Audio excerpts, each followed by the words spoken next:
बिस्मिल्लाहिर्रहमानिर्रहीम। सामिन नाज़रीन अस्सलामु अलैकुम वरहमतुल्लाहि वबरकातुहू। सांस का रुकना, तंगी से आना, फेफड़ों का फूल जाना और गले की सोजिश, सांस के बारे में ही बात हो रही थी। तो आज का नुस्खा है, आसान सा नुस्खा है। इसकी गोलियां तैयार कर लें और मुंह में रख के ये गोलियां चूसनी है। ये नुस्खा है, दालचीनी का पाउडर 1 तोला, इलायची खुर्द, छोटी इलायची के तुखम बीज जो हैं वो 3 इलायचियों के दाने निकाल लेने हैं, वो भी पीस लेने हैं। और फिलफिल स्याह यानी काली मिर्च 5 अदद, मुलट्ठी का पाउडर आधा तोला, कशनीज यानी धनिया ये भी पीस कर तकरीबन 1 मासा इसका पाउडर हो।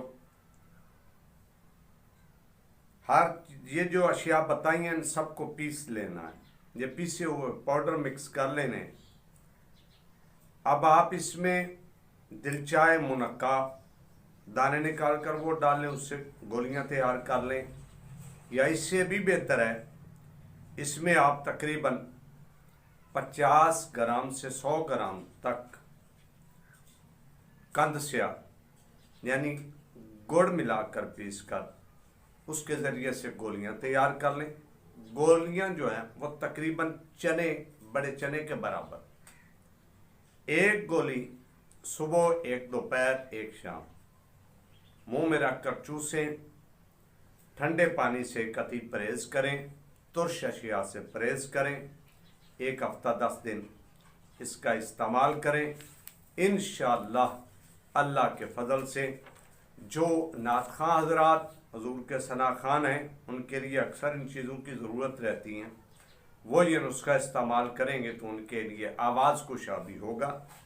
इसको इस्तेमाल करें, इंशाअल्लाह अल्लाह के फजल से गले की खराश, सोजिश, सांस का रुकना इसको बात करेगा। इंशाअल्लाह कल फिर आपके लिए सांस की नाली की सोजिश के बारे में नुस्खा पेश करेंगे। तब तक के लिए इजाज़त दें। अस्सलामु अलैकुम वरहमतुल्लाहि।